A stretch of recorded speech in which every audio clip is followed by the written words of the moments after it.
Cruzando as conversas. Oferecimento Galeazzi Sul. Há 40 anos, a evolução dos metais.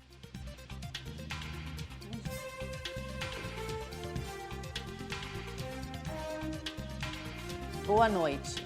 Estamos aqui hoje para falar sobre o Banco dos Gaúchos, o Banrisul, e o futuro do banco. E em foco, a venda das ações do Banrisul.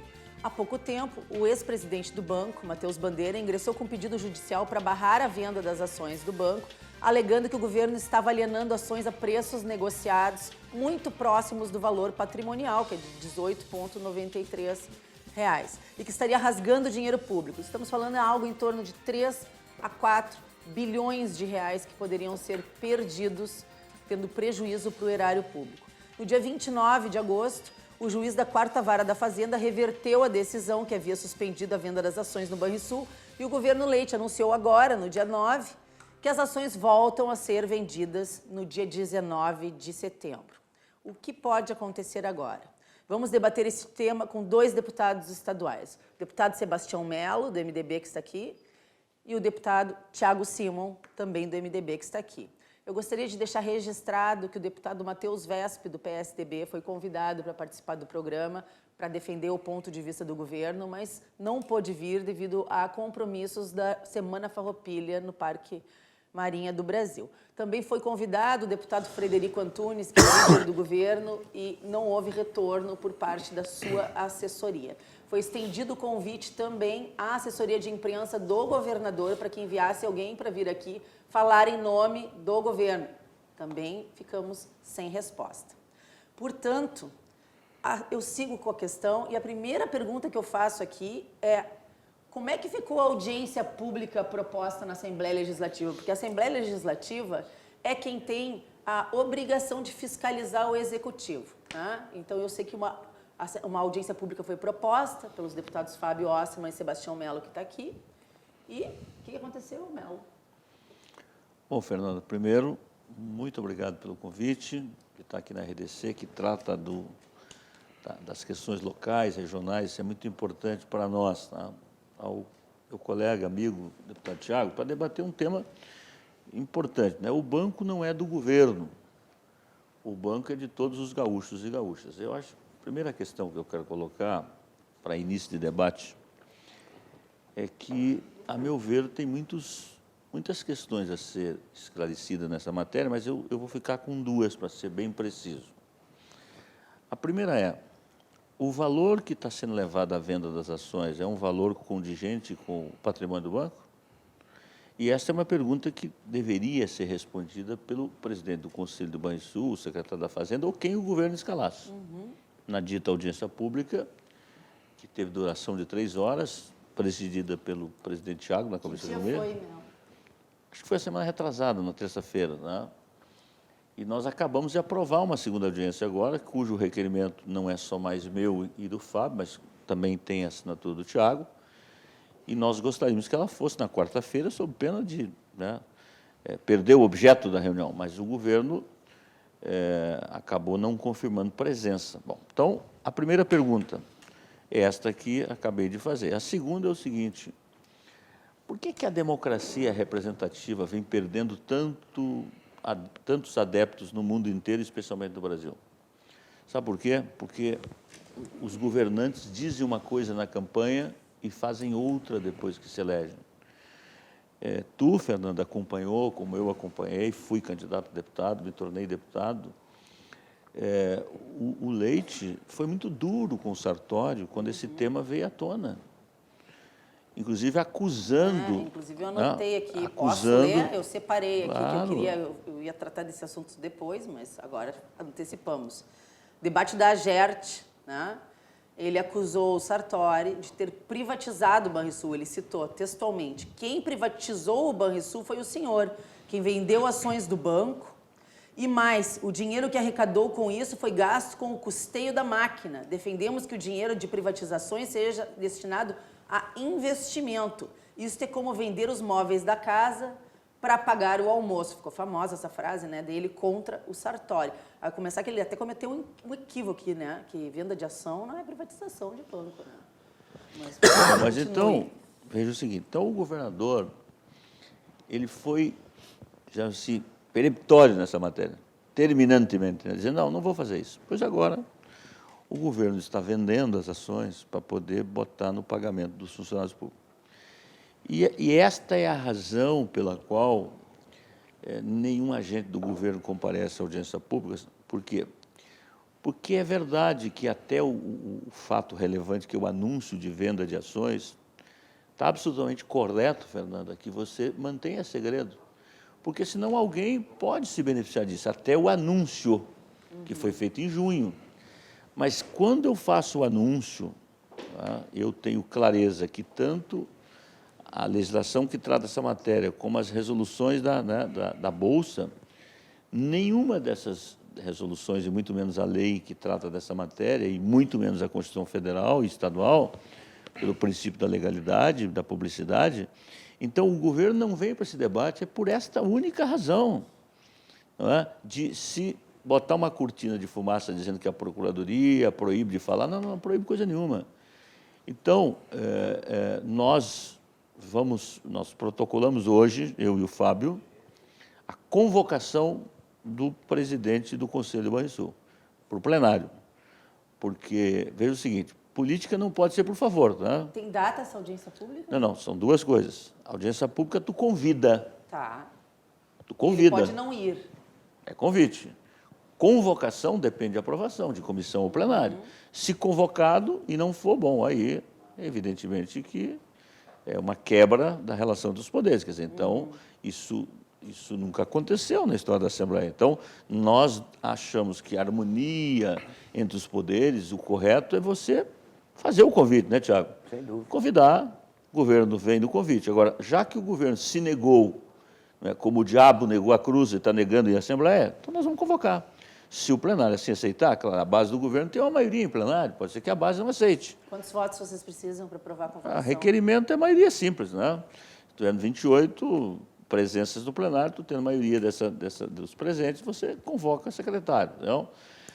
Agora, Fernanda, eu acho assim, lamentável, porque o governador Eduardo, que acho que tem ações importantes, eu não sou daqueles que acham que tudo está errado, mas ele é um governo que tem uma cara nova com práticas muito velhas. Né? Então, eu acho muito lamentável, porque quem tem convicção de fazer uma boa venda não tinha razão nenhuma para não comparecer. Se eu quero vender um imóvel, se eu quero vender um bem, eu sou o primeiro a propalar. Olha, eu estou fazendo uma boa venda, estou ofertando o meu produto. Agora não, o governo aqui queria retrair. E o que diz os especialistas? Os especialistas dizem, olha, tia, quando eu boto 100 milhões de ações à venda, o mercado, que não é bobo, ele retrai e aí ele diminui o preço das ações. Mas isso é uma lei básica da economia, né? Se tem muita oferta, o preço cai. Então, vamos aguardar. Eu quero dizer que não descartamos. Eu e o Fábio estamos trabalhando muito junto nessa matéria, o Tiago agora também tem sido parceiro, mas eu não descarto a possibilidade de uma representação perante o Ministério Público, tanto do Tribunal de Contas quanto do Ministério Público Estadual, porque a ação de improbidade administrativa não é qualquer um do povo que pode propor. São aqueles que estão estabelecidos na lei infraconstitucional. Então, se a venda das ações for muito abaixo do patrimônio do banco, eu acho que não só nós, mas outros vão fazer essas representações. Qual é o limite do valor? Chega perto desses 18,93? Porque a gente viu hoje, por exemplo, antes de vir para o programa aqui, eu recebi a informação de que hoje a ação já estava em torno de 21,50. Fernanda, o mercado é mercado. Veja bem, o Matheus propôs uma ação popular para inibir as vendas, proibir a venda. O juiz acatou e o juiz voltou atrás. Então, qualquer ação nesse momento, o juiz prevento dessa matéria é o que já decidiu sobre ela. Então, ele já formou juízo de valor sobre isso. Então, não tem o que fazer. Quer dizer, é na política, eu acho que judicializar a política não é bom. Tá? Então, portanto, nós estamos esgotando tudo que é do parlamento. Bom, o parlamento tem os seus limites. Tem hora e dia para vender as ações, é dia 19. Correto? Então, portanto, nós só vamos analisar esse fato depois de vendidas as ações. Não? Deputado Tiago. Eu acho que o Melo fez primeiramente, boa noite, Fernanda, boa noite, Melo, todos os ouvintes da RDC.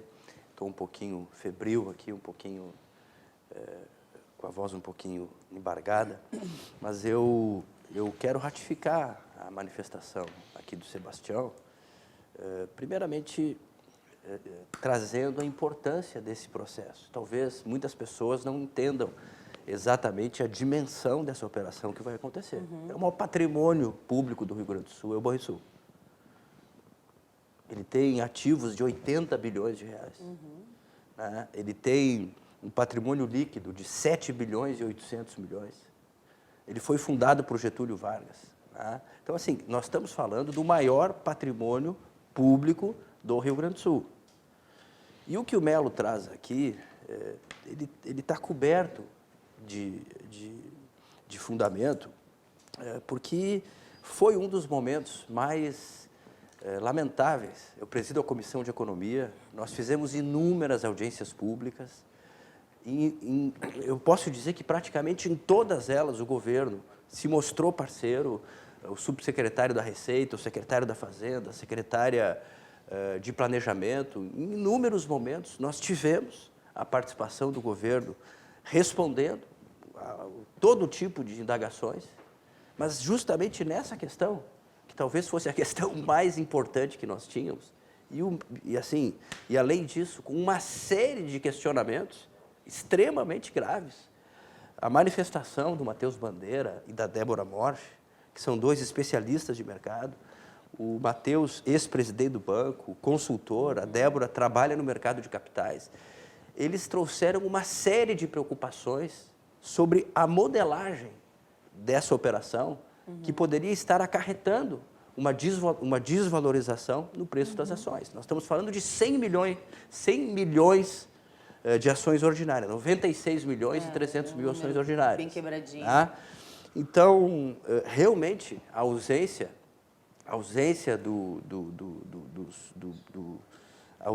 do secretário da Fazenda, do presidente do Banrisul, foi uma lástima imensa, não é? Porque nós ficamos com um buraco na iminência da maior operação de alienação de ativos do nosso Estado.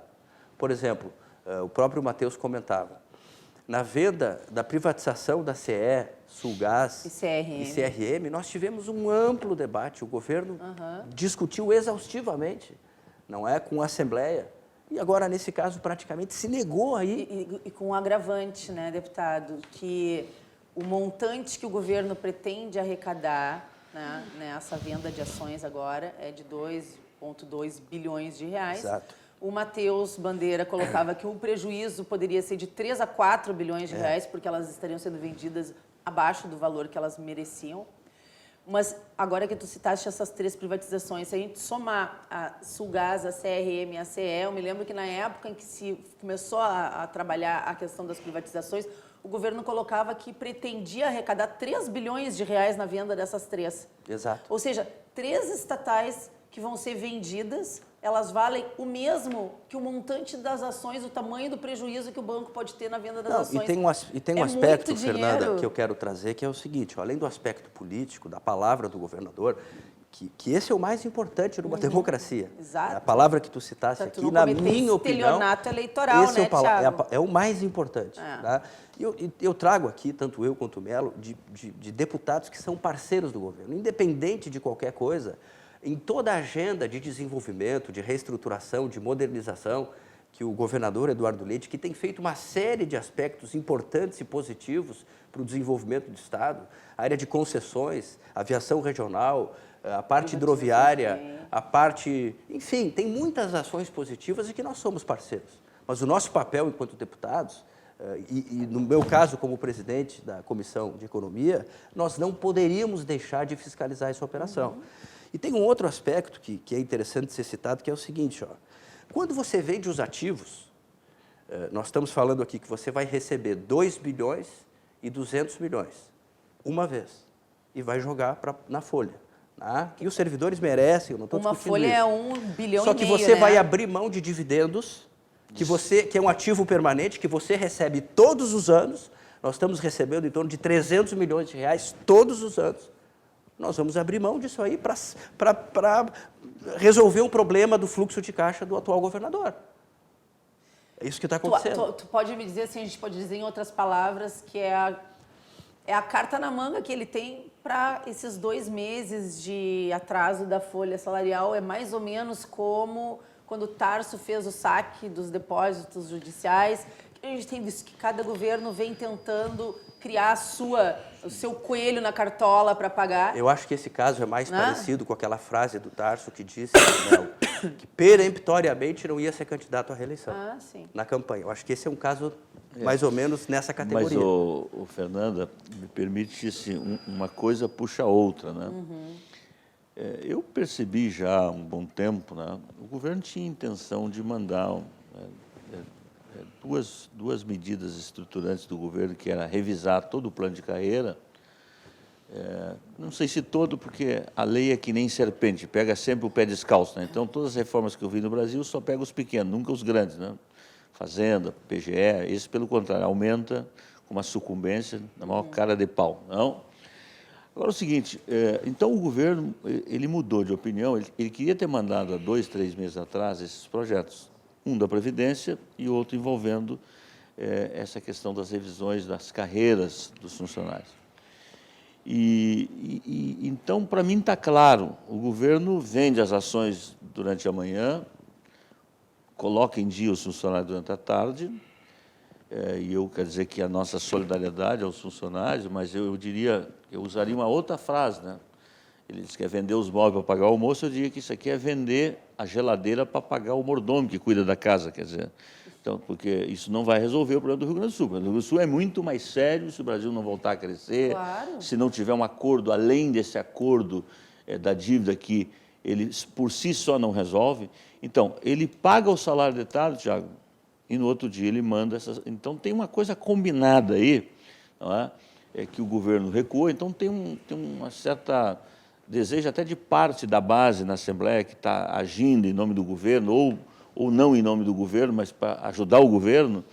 Então, essa é uma questão que está posta, entendeu? Dizendo que faz um carinho nos servidores, por um lado, do outro lado vai fazer a reforma estruturante que precisa. 2 minutos depois. 2 minutos depois. E aí...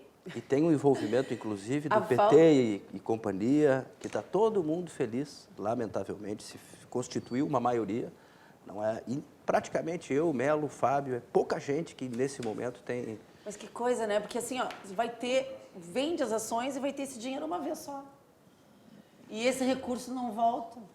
E vai ser usado para custeio. Eu só quero repetir a frase aqui, Fernanda, assim, ó, a frase que não que é tu custeio, falasse, que é passivo, né? Mas quero repetir a frase que tu falasse, porque eu acho muito importante. Numa democracia, o fundamento é a confiança, é a palavra no processo eleitoral. Não é? E o governador acusou no processo eleitoral o governador Sartori dizendo o seguinte: usar a venda de patrimônio para colocar no custeio, na minha visão, é criminoso, porque queima o futuro do Estado. Exato. E o que é mais grave, se o governador Leite tivesse autocrítica, tivesse humildade nesse momento de reconhecer o que ele está fazendo, entendeu? E dizendo, olha, a realidade é muito mais complexa, é muito mais difícil, eu me enganei, eu vou ter que fazer isso. Tudo bem. Agora, usar uma figura de linguagem e dizer que passivo não é custeio, aí ele está debochando da gente. Isso que o passivo é as folhas de pagamento dos servidores estão atrasadas. Eu só quero fazer uma observação aqui. Esses 2,2 bilhões que podem vir da venda das ações, eles pagam 1 mês e meio de folha. Mas, Thiago... A folha custa 1,5 bilhão de reais. Eu vou adendar o que tu disseste, lembrando 2 coisas para o nosso telespectador. Quando da eleição, o governador veio à tona e disse o seguinte: eu vou vender as ações, a vender a ICE, CRT, CRM, mas eu vou fazer plebiscito. Então, logo ele formou maioria na Assembleia, ele disse, não faça mais plebiscito. O segundo episódio, que eu acho que vocês acompanharam bem, foi o seguinte: ele chamou o atual presidente do Banrisul, que é o Coutinho, e combinou com ele um salário de 128 mil reais. Foi um absurdo aquele episódio. 128 mil reais. E eu me lembro disso porque a matéria estava indo para a votação e eu fui à tribuna. Lembra disso, Thiago? Fui à tribuna e disse, olha, isso não está correto. É verdade que a Assembleia não vota salário de presidente de Banrisul. Mas não é honesto que essa matéria tenha tramitado aqui na casa durante 2 meses para indicar os presidentes do Banrisul, que ganha 51 mil reais e passa para 128, sendo que o banco é público. Porque se é privado, Fernando, pode ganhar 2 milhões, 3 milhões, eu não vou discutir isso. Agora, um Estado que está no SPC, um Estado que tem 38 meses de salários atrasados dos seus servidores, isso é um deboche de dizer que um salário de 51 mil reais passa para 128. Bom, então ele passou 30 dias, acho que no 31º ou 2º ele veio a dizer, não, então eu fiz um acordo por 88. Então, a mesma coisa é a questão das ações. Porque na sexta-feira, tá, ele vai pagar, ou na segunda-feira, ele vai pagar a folha de pagamento. E aí ele vai arrumar um neologismo, tá, aí para dizer, não, porque agora vem um ofício, porque agora parece que até tem um ofício que veio da Assembleia de algumas entidades. Quer dizer, até isso montaram, até essa camuflagem estão fazendo, que agora as entidades foram levadas a uma condição de pedir o governo, e o governo vai dizer, não, eu não queria fazer isso, olha, eu não queria fazer isso, mas veja, como é que eu vou deixar de atender essas entidades? Quer dizer, então, vamos combinar entre nós, isso não é a boa política do Brasil, e muito menos no Rio Grande do Sul. Não? Vou dizer assim, ó, que a nova política propagada, ela exige palavra, compromisso e transparência. E a gente não tem nenhum dos três envolvidos aqui, né? Nem palavra, E eu nem lamento que o governo não esteja transparência. aqui, viu, Van? Eu lamento, porque eu gostaria de dizer isso na frente dos representantes do governo. Eu não gosto de debate, de escamotear. Eu lamento que eles não Depois estejam eles aqui. recebem a clipagem, eles vão olhar amanhã. E aproveitando o ensejo da questão da boa política, cabe também ressaltar aqui esse retrocesso imenso que foi a adoção de emendas parlamentares aqui na Assembleia Gaúcha. Quantos milhões, deputado? Ou seja, foi uma situação tão inacreditável. É 1 milhão por Que deputado? o vice-governador, ou seja, o governador não estava aqui, estava viajando. Na ausência dele, o vice-governador vai entregar, não é o orçamento para a Assembleia, e simplesmente diz assim, olha, eu tenho uma novidade aqui, cada deputado tem direito a 1 milhão. Ou seja, institucionaliza aquilo que nós sabemos. Não há, e eu não quero recriminar muitos deputados que usam legitimamente dessas emendas, mas a gente sabe que elas, enquanto instituto, elas têm depreciado a política, elas têm tornado o Congresso um balcão de negócios, elas têm facilitado a cooptação dos governos sobre os parlamentos, a gente sabe disso. Mas é um agradinho, né? O governador Então, está fazendo um agradinho querer ali pros trazer deputados, para o Parlamento Gaúcho esse expediente, Talvez olha, ele esteja garantindo a aprovação das medidas isso, impopulares todo que vem respeito, aí, Fernanda, né, Melo? com todo respeito, Fernanda, ele tem, e assim, eu tenho em muitos fatores, eu reconheço e admiro muito a gestão do governador Leite, mas ele tem uma base de 40 deputados. Para que botar 1 milhão para cada um, tia? Tem fundamento isso? Mas eu diria o seguinte, o mais grave... Tem um carinho para aprovar depois mais o que grave, Fernando. E aí cria uma disputa entre os o deputados, quer ou não quer. O mais grave que eu acho é o seguinte... O dinheiro não existe.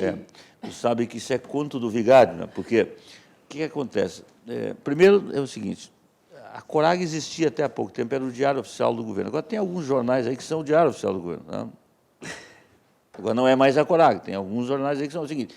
Então, determinados jornais tiveram a cara de pau de dizer o seguinte, o governador se rendeu ao fisiologismo. Eu gostaria de pedir ao governo que diga quais foram os deputados, então, que foi pedir emenda, porque eu tenho certeza que eu e o Thiago... A nossa bancada não teve E a nossa bancada nenhum foi pedir emenda. E tenho certeza de que várias outras bancadas jamais... A do Novo também tem Não, certeza mas que jamais. Então, isso é calhordice de colocar todo mundo num saco de gato. Quer dizer assim, vocês os 55 deputados, não, nós não vamos fazer emenda, sabe por quê? Porque isso, primeiro, é uma baita de uma mentira.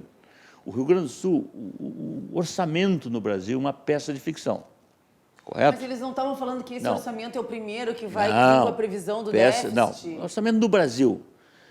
As emendas parlamentares lá em Brasília e agora, lamentavelmente, na Câmara de Vereadores de Porto Alegre, elas passaram a ser impositivas porque elas são dispositivos constitucionais.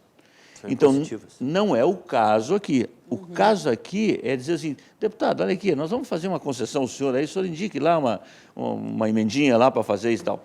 Então, isso não é papel. A pergunta é, eu quero eleger um deputado, seja para o Estado, seja, né, especialmente para a questão federal, que façam as reformas que o Brasil precisa de fazer. Eu quero um deputado que faça a reforma do Código Penal, do processo civil, que reforme a Constituição naquilo que tem que ser reformado, que analise o tamanho do Estado. Desburocratize. Isso, para mim, é simplifique. ser deputado de verdade. Agora, deputado que se torna despachante, que desce no aeroporto e que já tem um roteiro marcado toda semana para anunciar a entrega de emendas, é qualquer outra coisa menos política. Isso é qualquer outra coisa menos política. Então, não queremos nós transformar, não é, aquilo que hoje é 1 milhão, mas amanhã, não sei, o Estado do Rio Grande do Sul pode voltar a crescer. Não tem como reverter essa decisão? Não, veja bem. Primeiro, eu penso que ela está lá na peça orçamentária, ela foi tirada, acho que da consulta popular ou da reserva de contingência, que é um instrumento que tem o governo para algumas catástrofes que acontecem. Então, assim, o que o parlamento poderá fazer é extirpar, dizer, olha, isso que está reservado aos deputados é extirpado. A nossa bancada acho que vai trabalhar nessa direção. Agora, qual é o desejo, o tamanho disso? Tem 28 deputados que querem fazer isso? Não sei. Tá? Ora, se tiver, está resolvido. Se não tiver, eu quero dizer que nós, pelo menos da nossa bancada, especialmente começando por mim, não apresentarei nenhuma emenda parlamentar. Nenhuma. Nem meia emenda parlamentar. Sigo o mesmo caminho, Fernando. Nenhuma emenda parlamentar. Agora, mas eu quero só fazer um fechamento aqui, dizer o seguinte, eu acho que essa questão do banco, né, eu me lembro muito bem, uma fã de, digamos, ganhar a eleição, e não tem nada anormal nisso, né? Esse era um tema que estava meio congelado, né? No primeiro turno não se tocou muito, e quando foi no segundo turno, foi então que o governador Leite fez questão de dizer ao Rio Grande que não privatizaria o banco, como não privatizaria a Corsã, mas isso partiu dele. E eu me lembro disso porque eu estava na coordenação da campanha do Sartori, foi quando nós tivemos até que nos posicionar sobre isso, porque era um assunto que estava até relegado. Pois bem, a pergunta não é mais honesto, governador, que o senhor vem, então, eu mudei de opinião e vou vender o banco, e, portanto, eu vou vender o banco pelo um patrimônio do tamanho que ele é, de que depauperar, ou seja, descapitalizar o banco, como o senhor está fazendo. Quer dizer, o banco não é do governo. Porque o próprio Fábio Osterman é totalmente favorável à privatização do banco e está com o senhor junto em toda essa ação. Por quê? Porque é melhor vender o banco com o valor que ele tem do que vender ele valendo muito menos, depois de ter vendido a preço de banana as ações do banco. Então, essa é a questão. Agora, o governo... e o despacho do juiz é uma situação dramática, porque ele coloca lá, quando ele faz a revisão lá da revisão da questão da liminar, que ele diz o seguinte, que ele reconhece tudo isso que nós estamos dizendo aqui. Todos os argumentos que estão nessa mesa, o juiz reconhece. Mas que, mesmo assim, talvez ele podia ter usado aí o estado de necessidade como figura de linguagem para dizer, olha, o governador não tem o que fazer. E aí eu quero aproveitar, Fernanda, porque eu acho o seguinte, nós estamos vivendo a Semana Farroupilha, né? E, aliás, a data mais festejada do nosso Rio Grande, e o Rio Grande, lá em 1835, por muito menos de sufoco de que hoje ele passa, ele acabou pegando em armas e fazendo uma guerra que durou 10 anos. Não é possível que o Rio Grande do Sul tenha feito um acordo com a União em 97, do governo Brito, tinha uma dívida de 7 bilhões, o Rio Grande do Sul pagou 20... Não, sim, a renegociação, a federação da dívida. Quer dizer, o Rio Grande do Sul tinha uma dívida, todo o seu passivo de 7 bilhões. O governo federal do Fernando Henrique, naquela época, abriu um espaço para que os estados federalizassem as suas dívidas e pagassem em 30 anos. O Rio Grande do Sul pagou 26 bilhões, 27 bilhões nesses anos até agora. Já não paga essa dívida, já faz 1 ano e meio, né? E o Estado está nessa penúria que está aí e deve 70 bilhões para a União. Então, me desculpe, Lei Candir não existe, isso é uma baita de uma mentira, isso não vai reverter nunca, não vai reverter nunca. O que o Guedes, que tem comandado a economia do país, ou nós vamos dar aos municípios, aos estados, uma condição efetivamente verdadeira que saia dessa discurseira, ou não tem saída. Não tem saída, o Rio Grande do Sul pode vender a Corsã, pode vender a CE, pode vender a Sulgás, pode vender o Banrisul, pode vender todo o patrimônio. Não vai resolver o seu passivo. Ainda mais que algumas pessoas desconhecem que a população do Rio Grande do Sul é a que vai envelhecer mais rápido nos próximos anos. Né?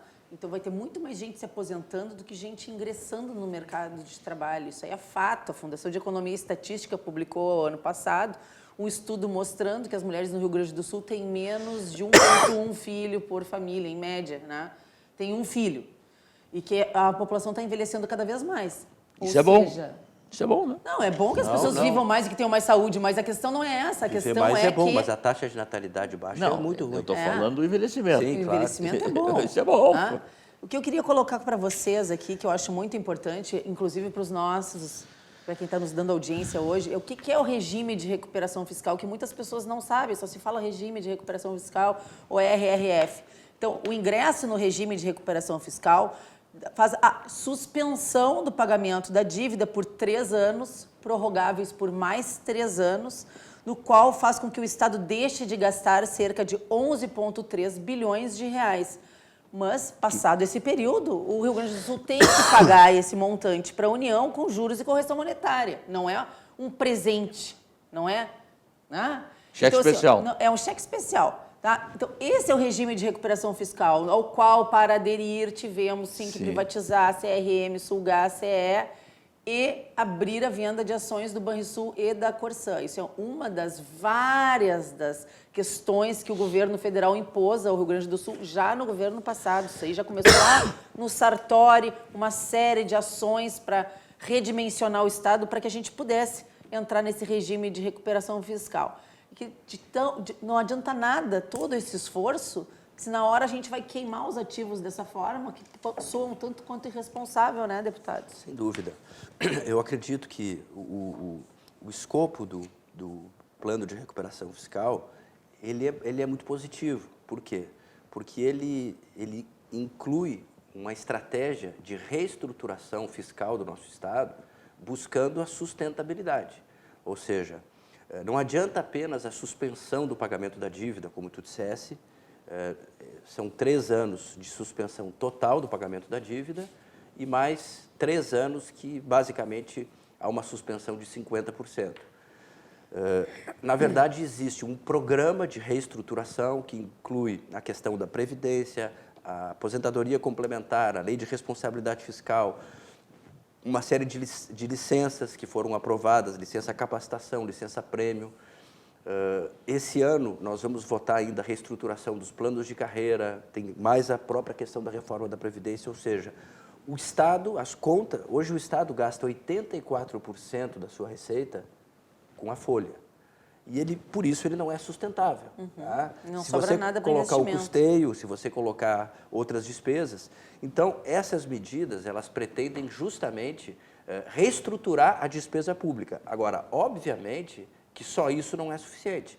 Porque mesmo antes de assinar o regime de recuperação fiscal, como o Melo colocou aqui, nós já estamos há quase 2 anos com a suspensão do pagamento da dívida por uma liminar, e o Estado continua numa situação de penúria. Tá? Então, nós precisamos aliar essa situação de reestruturação da despesa com crescimento econômico. Tá? E essa é a agenda que nós precisamos. Nós temos uma questão da infraestrutura, o nosso Estado, eu estava comentando, conhece bem esse assunto, Fernanda. Nós temos o maior custo logístico do Brasil, a maior dependência no modal rodoviário. Nós temos um custo de aproximadamente 16% do PIB para se transportar o que se produz no nosso Estado. Isso é muito caro. Para ter uma ideia, Estados Unidos transporta um custo de 8%. Tá? Nós temos todo um projeto de concessões na área de hidrovias, nós temos a 2ª rede hidroviária do Brasil e ainda não estamos aproveitando. Isso é fundamental, eu tenho falado com o secretário Costella e buscado a aceleração desse processo. A própria questão ferroviária também, né? A questão ferroviária, nós aprovamos um requerimento, eu e o deputado Rodrigo Lorenzoni, justamente para tratar dessa concessão da Rumos Logística, que expira daqui 3 anos, há uma possibilidade de antecipação, ou, não é? Enfim, nós temos que trabalhar essa questão, porque essa concessão foi extremamente nociva para o Rio Grande do Sul. Nós tínhamos 3.000 quilômetros de ferrovias no início do contrato de concessão do Fernando Henrique, e hoje temos 2.000. Houve um sucateamento, porque o contrato... A gente não usa nem 8%. O contrato foi mal feito, ele não tinha multas, metas de investimento. Então, essa é uma questão crucial. Transportar a nossa produção para reduzir o custo. A questão burocrática, você conhece bem, se é uma jovem empreendedora, a questão do tempo de abertura de empresa, essa questão das licenças, dos alvarás, nós temos que romper com essa estrutura burocrática pesada que o nosso Estado tem. Tanta gente saiu daqui e foi para Santa Catarina. A própria questão tributária é um outro gargalo que nós temos. Nós fizemos uma... A gente está esperando aí a reforma federativa e a reforma tributária, Mas a atual condição tributária do Rio Grande do Sul é muito, muito negativa. Nós fizemos, pela Comissão de Economia, uma visita técnica, 4 deputados, né, o Fábio, 4 deputados, fomos conhecer o sistema de desenvolvimento catarinense e conversando com o secretário de Fazenda daquele estado, eles são muito mais ativos nos incentivos e na simplificação dos processos. Mas, Thiago, eles não começaram há tanto tempo assim, né? E nós temos que acelerar. Eles nós começaram temos que acelerar esses anos. processos aqui no nosso Santa estado. Catarina começou há uns 10, 12 anos. Há iniciativas importantes aqui. Há iniciativas importantes aqui, eu quero reconhecer isso. Claro. Tá? Mas nós temos que acelerar, porque não adianta só reduzir despesa. Muitas das quais, tem que ser dito, dessas iniciativas interessantes, se iniciaram lá no governo Sartori. Verdade. Tá? Mas, Fernanda, o Rio Grande vai muito bem. O que vai mal é a máquina pública. E eu penso o seguinte, imagina uma casa, uma empresa, 40 anos gastando mais do que arrecada, dos 40 anos, 36 fazendo. Tem empresa que se sustenta, tem entidade que se sustenta, tem família que se sustenta. Foi isso que aconteceu com o Rio Grande. Então, não tem bala de prata, não há bala de prata. Então, eu sou defensor de uma constituinte exclusiva, não cameral, que aqueles que viessem a ser constituinte tivessem o interstício de não ficar no mínimo 8 anos sem se eleger a nada, para fazer o que o Brasil precisa ser feito. Porque nós somos um país de privilégios. Reforma dos privilégios. Porque é o seguinte, teto no Brasil, por exemplo, salarial, teto é só de É ficção, né? só de prédio, né? ficção. Público ou privado. Você tem um judiciário que se auto-aumenta, Cheio de penduricário. que resolução. Por resolução, de noite. Tu tem uma defensoria que faz a mesma coisa, tu tem um Ministério Público que faz a mesma coisa, tu tem um Tribunal de Contas, que é um órgão auxiliar da Assembleia Legislativa, que se coloca como poder autônomo, e agora, se não bastasse tudo isso, o Conselho Nacional de Justiça aprovou uma resolução, senhores telespectadores, 10% do teto do juiz é reservado para a saúde. Eu vi isso hoje. A doença do juiz é mais cara. De plano reembolso. de saúde, eles têm direito. Então, Daqui a pouco ainda vai ser retroativo. Então, veja o seguinte, Fernanda. Então, eu olho para o lado, né, para os poderes, não, E as velhinhas morrendo na fila do precatório. não falta dinheiro. E aí eu olho para o executivo, o brigadiano que está lá fardadinho na rua ali da Ramiro Barcelo, hoje com a Farrapos, trabalhando, não recebeu o salário ainda. E ele é tão servidor público, ele é tão servidor público quanto o outro. Precisa Então, aproveitar teu gancho. Então, não há, hoje, por exemplo, já vou encerrar, hoje, por exemplo, o presidente do Supremo chamou lá os poderes. Solidariedade zero. Zero? Mas Zero. aconteceu isso aqui no Rio Grande do Sul. Tem que ter... Governador, o senhor quer realmente resolver isso? Bota o 12º. Pois era isso que eu ia falar. Bota o 12º, governador. Vamos parar com esse blá, blá, blá.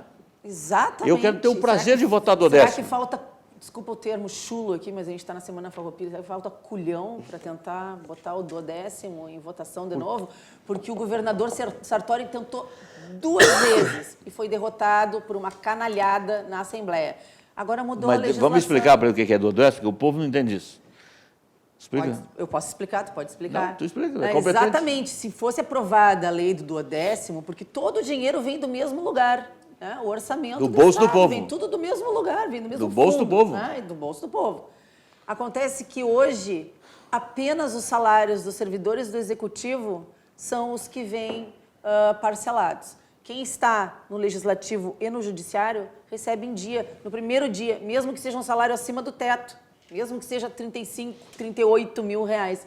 E quem fica ali na fila para receber é o servidor da educação, o servidor da segurança, o servidor da saúde. Mas só vou te ajudar a compreender o seguinte, é que assim, ó, tu arrecada um montante durante o mês. Pela atual legislação, há uma chamada previsão orçamentária, que mesmo eu faço uma previsão que eu vou arrecadar 10 copos, mas eu arrecado 8. Mas como a previsão é de 10, eu repasso para esses poderes a previsão que está no orçamento, e não o orçamento real. O 12º significa que eu arrecadei 100, eu vou Passar dividir só 100. isso, Eu exatamente. arrecadei 200, é sobre 200. Arrecadei 80, é sobre 80. Quer dizer, e hoje não é assim. Quer dizer, quem paga esse pato é só o executivo. Sem contar que deveriam receber o salário primeiro os que recebem menos e parcelar depois os que recebem mais. Isso seria a coisa mais justa a ser feita no Estado, né? Mas eu acho Não, que e falta você, aquilo que eu se tu falei aqui, que eu não acrescer, vou Fernanda, repetir de se tu novo. acrescer que porque na verdade nós estamos falando de uma injustiça. O que o Melo está retratando é uma ausência de justiça tributária na repartição do orçamento. O orçamento é uma estimativa de arrecadação de receita, não é? E no final a gente vai repartir esses valores segundo a execução real desse negócio. Só que hoje não funciona assim. Hoje, você reparte esses valores pelo orçamento estimado e não pelo orçamento real. Só que tem um agravante que é o seguinte, ó, hoje a média salarial do Judiciário, do Ministério Público, da Defensoria e do Tribunal de Contas é 10 vezes maior que a do Executivo. Ou seja, além de tudo, você tem uma média, por exemplo, muito no grande, Judiciário, onde o sujeito ganha quase 20 mil reais e você ganha 3 mil no Poder Executivo. Né? Sem falar daquelas situações recorrentes que o Melo já comentou, por exemplo, aquelas URVs retroativas que volta e meia aparece 500 mil na conta de alguém. Exato, exatamente. E falo com todo respeito aos poderes aqui do nosso Estado, nós temos, graças a Deus, uma magistratura, o Ministério Público, pessoas altamente honradas e qualificadas, mas o que nós estamos vendo é que a situação chegou no limite.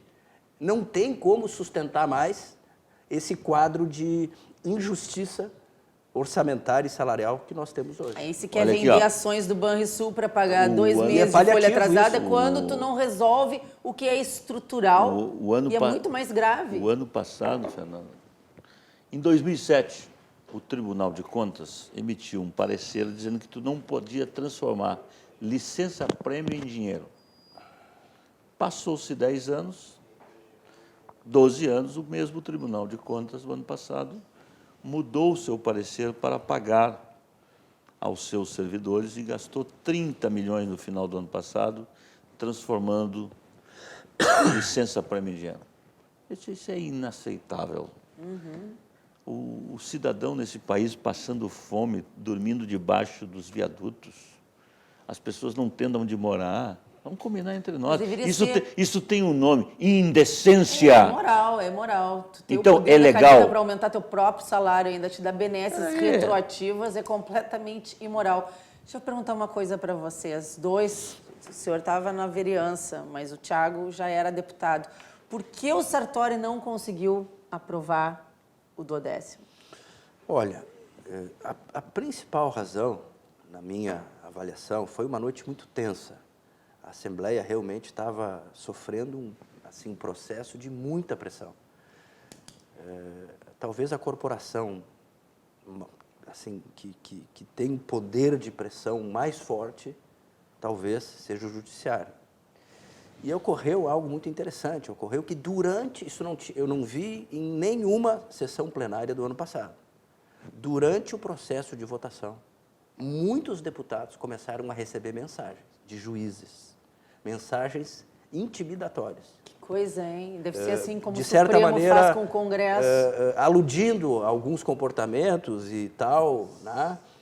E infelizmente, por pouco, Que barbaridade. a gente não conseguiu aprovar. Que barbaridade. Eu não me lembro por quantos votos foi, Thiago. Faltou 3 votos.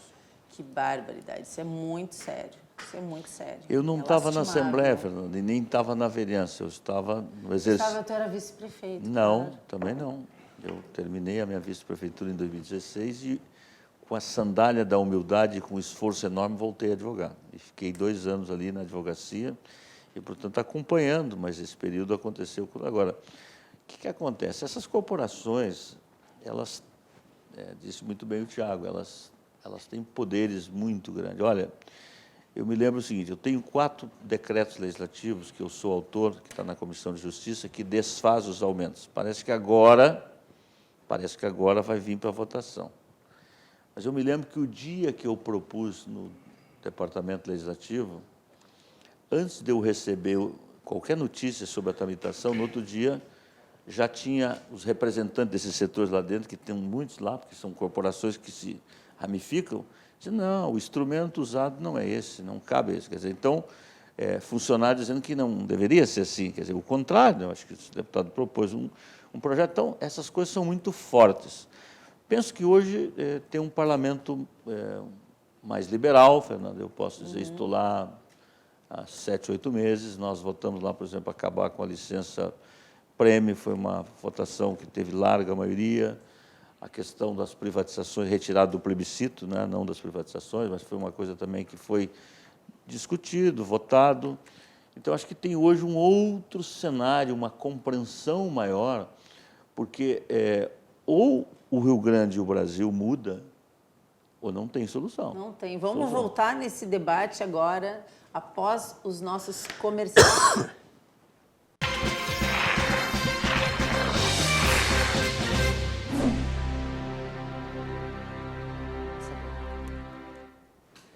Bom, estamos de volta no nosso debate sobre o Banrisul, o futuro na venda das ações e outras questões relevantes para o nosso Estado. Num oferecimento Galeazzi Sul, há 40 anos na evolução dos metais e com a parceria do Mais Sons Clínica de Audição. Vocês sabiam que cerca de 80% das pessoas que colocaram aparelhos auditivos não se adaptaram? Isso acontece porque os aparelhos atuais apenas amplificam o som. Quero dar uma notícia muito importante para quem tem perda auditiva. A Mais Sons fechou uma parceria com uma empresa europeia de aparelhos auditivos. Isso significa que a Clínica da Audição está com um lote de aparelhos auditivos com funcionamento por indução magnética. Essa tecnologia é a mais moderna do mundo. São aparelhos invisíveis, automáticos e com adaptação instantânea. Estudos recentes da neurociência comprovam que essas próteses são capazes de estimular novos neurônios no sistema nervoso central, melhorando a audição, a memória e a parte cognitiva do paciente. Então, não perca tempo. Para você testar essa nova tecnologia, deve ligar para o número 3061-7373 e agendar uma avaliação e um teste auditivo. Aproveite essa oportunidade que a Clínica da Audição trouxe até você. O número de aparelhos é limitado. A gente estava aqui num debate muito importante sobre o governo em geral e a questão do fluxo de caixa, do problema, né, da lei de responsabilidade fiscal, que é o próximo ponto que eu quero entrar. Hoje de tarde, conversando com alguns amigos advogados, um deles me aventou a seguinte hipótese, que o uso do dinheiro, né, da possível venda das ações do Banrisul para pagar folha pode descumprir o artigo 44 da Lei de Responsabilidade Fiscal, o qual diz: é vedada a aplicação da receita de capital derivada da alienação de bens e direitos que integram o patrimônio público para o financiamento de despesa corrente, salvo se destinada por lei aos regimes de previdência social, geral e próprio dos servidores públicos. Isso está correto? Foi o que a IEDA fez lá atrás. Você lembra disso, Fernanda? Quando ela vendeu ações do Banco, criou um fundo previdenciário. Exatamente. E depois, no mesmo governo dela, ela acabou desvinculando esse recurso e esse recurso foi para o Caixa Único. Então, isso tem sido a regra do Brasil, né? O direito não é uma ciência exata, né? Então, portanto, cada um tira dele, né, o seu resultado, a sua consulta. Isso é que nem treinador de futebol, né? Então, as pessoas dão opiniões. Então, agora, eu quero dizer o seguinte, primeiro eu quero ficar na política. Na política, há uma palavra empenhada que está sendo rasgada, né? O senhor governador disse uma coisa em campanha, que não venderia patrimônio público para botar no custeio da máquina. E ele está fazendo. Então, isso é na política. Então, ele será responsabilidade na política ou não, isso vai depender do andar da carruagem, né? Porque o povo brasileiro tem memória muito curta, né?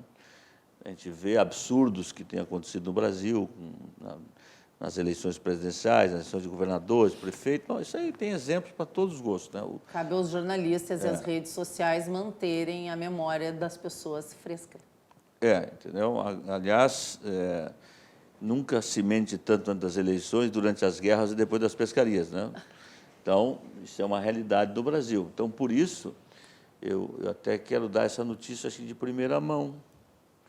Eu acabei elaborando um projeto de lei que revisei ainda hoje, deve estar sendo buscada a assinatura dos meus colegas deputados, é o seguinte: A Rede São Paulo lá, ela criou um instrumento chamado Prometa, que é transformar as promessas de campanha nos planos de governo quando o sujeito é eleito. Então, eu estou propondo esta lei, ela acabou acontecendo aqui em Porto Alegre pela minha autoria, se ela vier a ser aprovada, os próximos governos, tudo aquilo que for discutido em eleição, serão incorporados nos seus planos de governo e passa a ser como verdade. E se assim não for feito, responde por responsabilidade, crime de responsabilidade. Porque não é possível dizer uma coisa numa campanha política e fazer outra.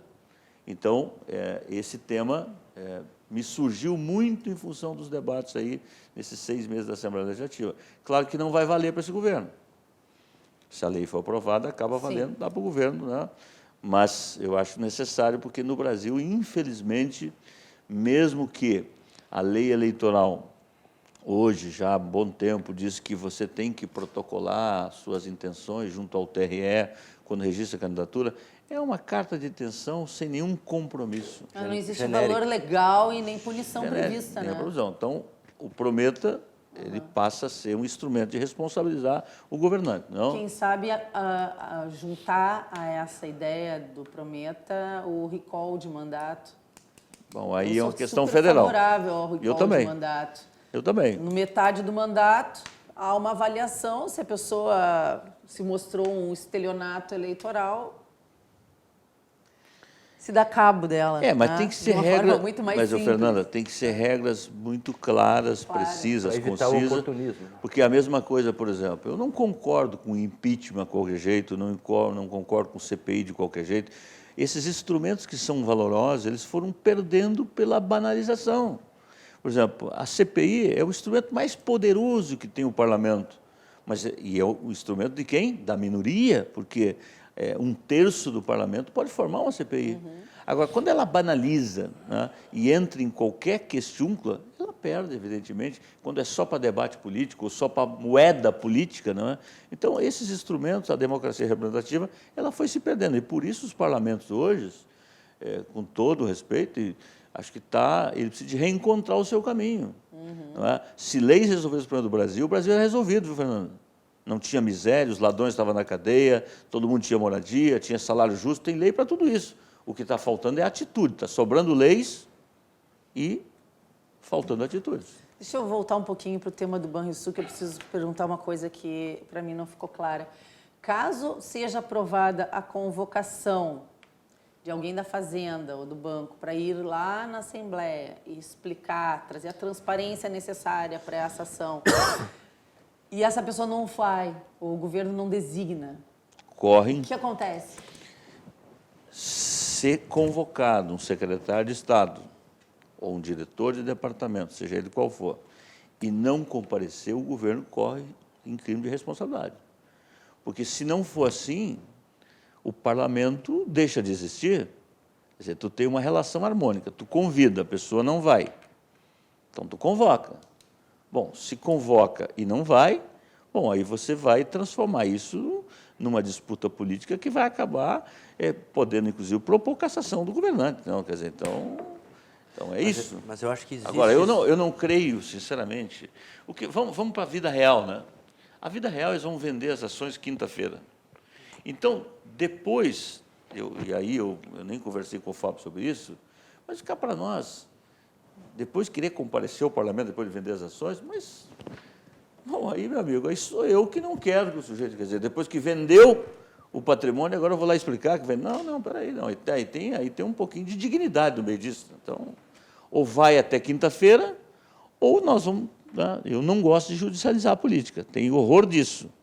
Mas, volto a dizer, vou analisar muito criteriosamente se vou representar perante os órgãos fiscalizatórios, dependendo da venda. Não? Eu estava aqui dando uma olhada no artigo que o senhor escreveu, né? A questão da coerência, a questão da palavra, né? E a falta de transparência, com certeza. Agora, se ficasse muito bem definido o rumo que esse recurso da venda das ações tomaria e que não fosse para custeio, seria uma outra operação. Né? Seria uma outra operação. Mas é que eu acho que a questão da destinação dos recursos é uma outra situação. Mas é muito importante. Não, é muito importante, mas é que são duas situações. Uma situação que foi muito criticada na audiência pública pelo Bandeira e pela Débora é justamente a modelagem de operação e o risco de depreciação do valor das ações. Tá?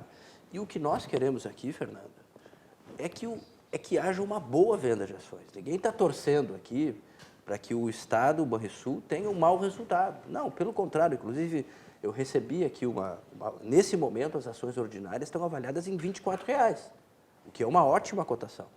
Tá? Uma ótima, talvez não, certamente, mas é uma boa cotação. Tá? O risco que o Matheus trouxe é que no período que antecederia a venda das ações, haveria um refluxo dos investidores e esse valor, essa cotação reduziria. Esse é o risco. É que é muita ação. Exato, que todos nós estamos torcendo para que não aconteça. Tá? Realmente, depois de acontecido, tem dois caminhos. Ou o governo faz uma boa venda e a gente vai, não é? Bom trabalho, ou, se não acontecer isso, vai ter consequências. Por isso que eu acho que temos que ter muita calma. Mas aqui, nesse caso, é o seguinte, o governo está quebrando uma promessa de campanha para tentar cumprir outra, né? Sim, aí é uma questão política. Pois é. Aí tem a questão política. Então, ele na verdade, ele prometeu não vender para isso, mas ele também prometeu em pagar os salários em dia até o final do ano. Ou os senhores não lembram disso? Pois bem, então ele está quebrando, então ele, politicamente, no seu colegiado, deve ter feito uma avaliação. A avaliação dele é que vale mais a pena agradar os funcionários para depois, logo adiante, reestruturar as carreiras. Veja bem, ele tá colocando o seguinte, então ele avaliou, só eu não tenho, porque o governo federal está claro que não virá recurso até o final do ano e talvez nem no primeiro semestre do ano que vem.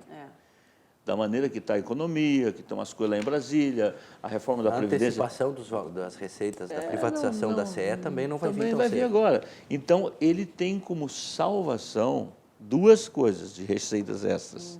A primeira é esta receita, e o segundo são aqueles créditos que teve lá uma condenação no Supremo, lá, de diferença de alíquotas, que ele tem em torno de R$500 bilhão para receber para o Rio Grande do Sul de retorno. Então, ele tem duas receitas extras, né, para entrar, que poderá, então, quitar a sua folha de pagamento.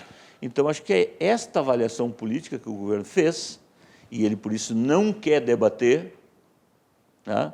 E ele não quer debater publicamente, porque acha que essa questão da incoerência é muito cara para ele, então ele vai depois justificar, olha, cheguei à conclusão, para a economia, para os funcionários, vai fazer isso. É isso que está posto. Então, ele quebra um compromisso de campanha e cumpre outro compromisso de campanha. E tem um fator interessante, Fernanda, que é realmente um dado que merece ser analisado, que é uma outra promessa de campanha dele. No sentido de que a prorrogação, a majoração das alíquotas de ICMS, elas vigorariam apenas nos 2 primeiros anos. Eu me lembro disso, está registrado em áudio e vídeo. E esse foi um diferencial enorme, porque ele, digamos assim, utilizou esse expediente para, digamos assim, mostrar que era contra o aumento de impostos. Tá? Só que lá na Assembleia a gente escuta alguns rumores dentro de algumas bancadas, não é? No sentido de que essa majoração vai ter que continuar. Então é uma questão grave, configuraria um segundo descumprimento grave de uma promessa de campanha e numa das questões mais difíceis, né? Que é o aumento de impostos. Mas, deputados, não talvez... comigo para esse E nem comigo. Talvez, se ele não tivesse tomara feito que o governador mantenha a sua palavra. Torço para que Mas se ele não tivesse aconteça. feito essas duas promessas, talvez ele não tivesse sido eleito e o governador fosse o Sartori, que não mentiu em campanha, que não prometeu, que não podia cumprir. Mas, e que perdeu a eleição. Mas isso é uma coisa muito grave, que as pessoas... Às vezes eu fico me perguntando se o eleitor gosta de ser enganado. Se as pessoas gostam de ouvir uma mentira durante a campanha. Porque estava na cara que não ia cumprir. O maior patrimônio... Olha, eu já exerci cargo de vereador, fui vice-prefeito, hoje, né, cheguei à deputação. E eu acho que o maior patrimônio de um político é você andar pelas ruas das cidades, dos bairros que tu mora de cabeça erguida. Eu acho que o Sartori pode fazer isso, correto? Pode fazer isso. Né? Ganhar a eleição ou perder é do jogo. O que tu não pode é perder o rumo. E ganhar de qualquer jeito na política também não é legal, não é bom. Tá? Porque esse rebote volta. A democracia tem dessas coisas. Tu é vidro, depois tu é vidraça, tu é estilingue, tu entendeu? Então, tu criou uma expectativa, né? No caso do Leite, o caso do Marquesan é outro exemplo de 2016, não é? E acaba, do tamanho da expectativa que tu cria, o tamanho da frustração do eleitor, entendeu? Mas eu volto a dizer, num país em que 70% das pessoas consultadas em pesquisas que merecem o meu respeito, 30, 40, 50 dias não sabe mais de quem votou, então os políticos também sabem tirar proveito disso muito bem, né? Tá? Dizendo que, bom, lá na frente a gente vai resolver isso porque a população tem dificuldade e tal. Então é isso. Então nós precisávamos de mudar um pouco, fazer acho que a questão do que tu falou agora há pouco do recall, é isso tudo, né? Recall de mandato. Recall do mandato, ter uma reforma política que não permitisse maquiagem nas campanhas, aonde o sujeito tem que chegar e conversar sem maquiagem, sem estúdio, sem grande produção, sem pessoas que fazem aquela montagem toda para vender um enlatado para as pessoas. Bota, quer ser candidato a prefeito? Bota então lá, vamos conversar sobre isso, vamos conversar sobre a cidade, quer ser candidato a governador? Quer dizer, mas isso não é a realidade brasileira. Então, os enlatados acontecem na época das eleições e depois, quando abre as latas, pode ter farinha podre, não? Vou chamar os comerciais e a gente volta para o nosso último bloco.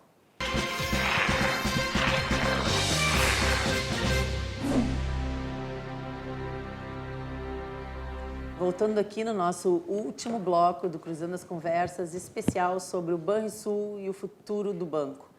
Pergunta de um nosso telespectador aqui para o Thiago. Maria Helena Avellini pergunta: Thiago Simon, quem foram os deputados que foram contra o 12º no ano passado? Olha, não sei nominalmente, mas como era uma proposta de emenda constitucional, nós precisávamos 33 votos, 3/5 do parlamento. E nós tivemos toda a oposição votando contra, que naquele momento era o PT, o PCdoB, que tinha bancada, hoje o PCdoB não tem mais, o PDT, que chegou a ter 8 deputados. Né? Houveram algumas defecções no PSDB, eu me lembro que o Pozobon votou contra. Algumas pessoas que se sentiram bastante pressionadas, a gente notou. A oposição, e o PSOL, a oposição votou ideologicamente porque ela não queria viabilizar o governo Sartori. Aquilo representaria em torno de quase R$1 bilhão de repartição orçamentária. Então, a oposição utilizou a retórica dos incentivos fiscais e acabou não votando contra. Né? Só que dentro da base é que nós tivemos defecções, não é? E aí faltaram em torno de 3 votos. E realmente foi um momento, assim, foi uma grande oportunidade que a Assembleia Legislativa teve de instituir uma justiça orçamentária, mudando o processo de repartição, estabelecendo justiça fiscal, ou seja, nós temos, como eu disse aqui, uma diferença salarial abismal entre os poderes, né? Você tem aí mais de 20 mil, a média salarial do Poder Judiciário, do Ministério Público, e infelizmente a gente tem os professores e brigadianos que estão na ponta de baixo dessa pirâmide. Né? Então, infelizmente, foi uma grande oportunidade, nós jogamos muito forte, mas, como eu dizia para ti antes, foi o projeto, nos 4 anos que eu participei, nessa primeira legislatura, foi o projeto mais difícil, com maior pressão, né? Com todos os desembargadores, o presidente do Tribunal de Justiça, que eu tenho todo o respeito à época, estava toda a cúpula do judiciário ali, e os deputados... Exercendo a sua pressão. E os deputados recebendo alguns incentivos por WhatsApp. Uma provocação e um elogio para o Melo. A Luísa Arraik diz: deputado Melo, com certeza nas próximas eleições poderá ser nosso futuro prefeito, político íntegro, com experiência em gestão. Parabéns. Aí o Elisandro Viana vem dar recado. Os partidos têm que saber perder eleições. MDB perdeu eleições para Leite e ficam fazendo o povo de bobo. Terminou a eleição, foram aceitar secretaria, governo Leite para indicar CC no governo, Leite para indicar CC. Se está ruim, sai do governo e faz oposição construtiva. Mas o MDB não está na base do governo assim para votar cegamente qualquer coisa, né? Deixa eu dizer, eu não faço parte do governo. Como é que é o nome dele? Elisandro Viana. Eu não faço parte do governo, tomei essa decisão, fui voto minoritário dentro da bancada. Do diretório, portanto, não faço parte, sou velho na política nesse aspecto. Quem perde a eleição tem que ser a oposição responsável, quem ganha tem que governar. Na verdade, essa expressão do Elisandro é uma expressão de quem não entendeu o comportamento do MDB. Eu e o Melo fomos, e o Pedro Simon, e mais alguns nomes, nós fomos voto vencido na votação do diretório. Nós votamos pela não entrada na base do governo, mas a maioria do partido votou e acabou entrando, né? Mas isso em nada mexeu a nossa independência. Eu posso citar alguns projetos importantes que o Melo citava, a questão daquela votação do aumento do salário do presidente e da diretoria do Banrisul, que o salário dele ia para R$130 mil, foi a nossa bancada que liderou o processo para que esse valor fosse reduzido pela metade. Então, em inúmeras ações, nós temos mostrado, não é que nós temos independência, como nessa questão das emendas, que a nossa bancada não vai aceitar emendas.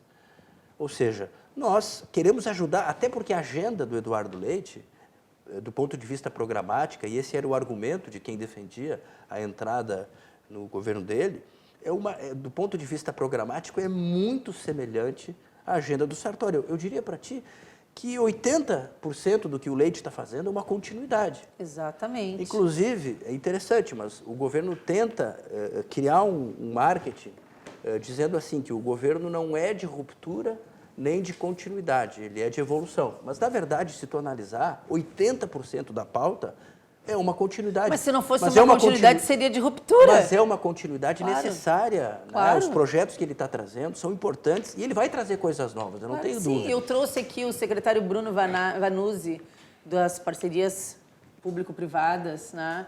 E um monte de projetos muito bons, Sem coisas dúvida, muito boas que estão vindo, que inclusive precisam da lei, precisam da adesão no regime de recuperação fiscal, porque precisa sobrar mais dinheiro em caixa para o Estado dar a contrapartida nas PPPs. Abre o limite de financiamento, a questão do regime de recuperação fiscal. Vocês querem dar algum recado final aqui para o nosso encerramento? Tem 2 minutos para cada um.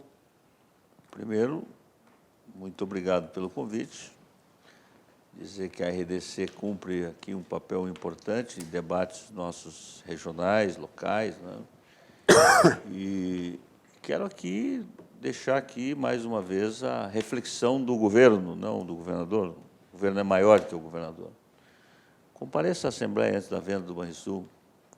Acho que isso é importante para a democracia. Eu acho que vender as ações do Banrisul tem que ser com verdade e com transparência.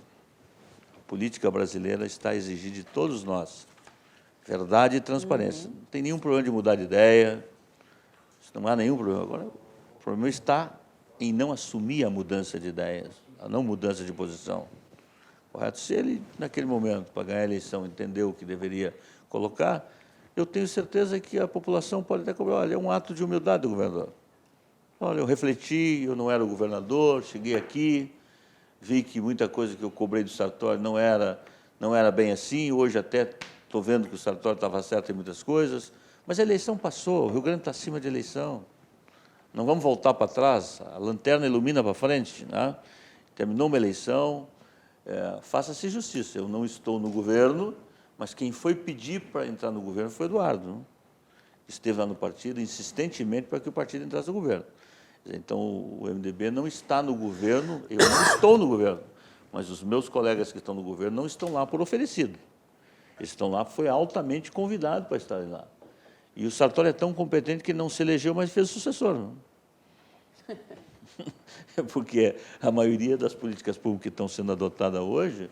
Inclusive as da área de segurança pública, que tem resultados muito bons. E aí eu diria o seguinte, talvez uma das leis mais importantes foi aquela que, né, permitiu, então, agora a sua regulamentação, que foi tu destinar até 5% entendeu, do ICMS de uma empresa para projetos devidamente aprovados junto à Secretaria.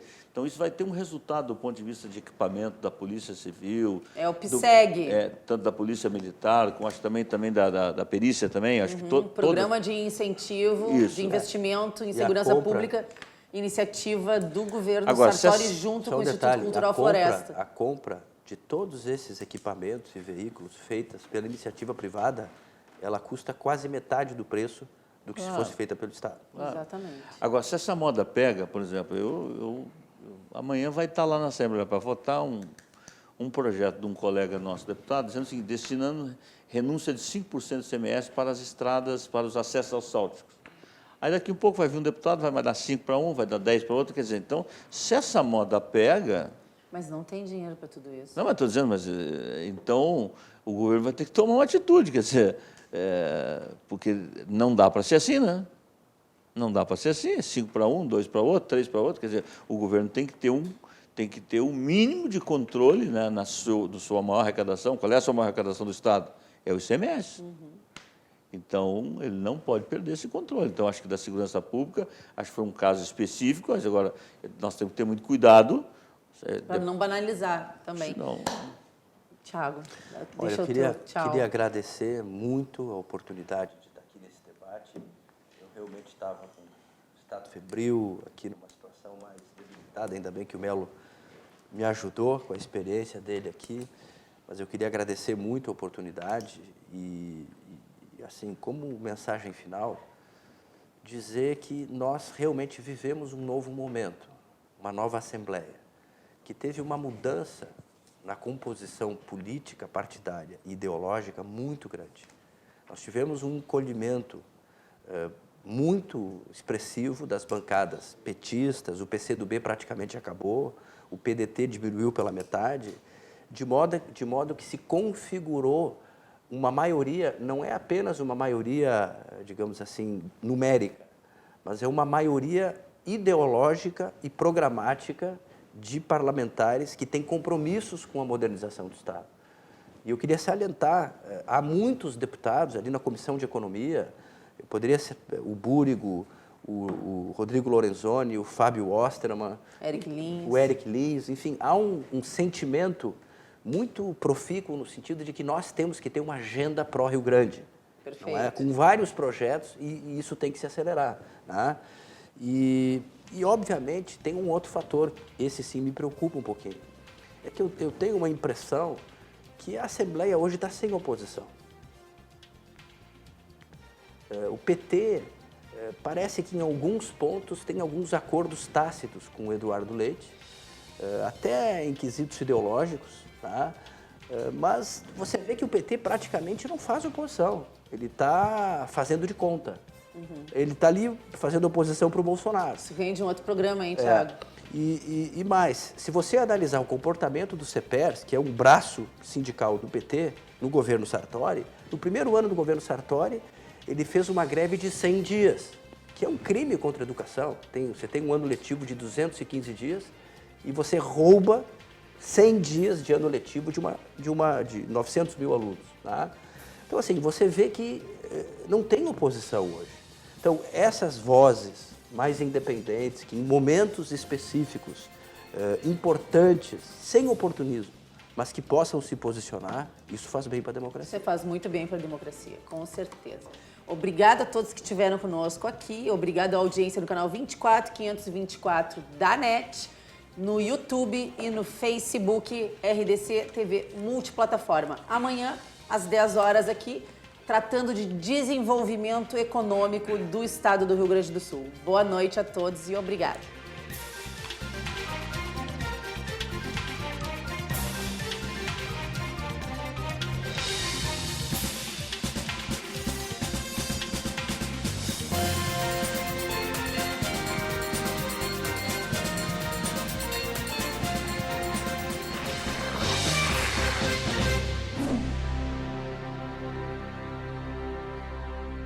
Cruzando as Conversas. Oferecimento Galeazzi Sul. Há 40 anos, a evolução dos metais.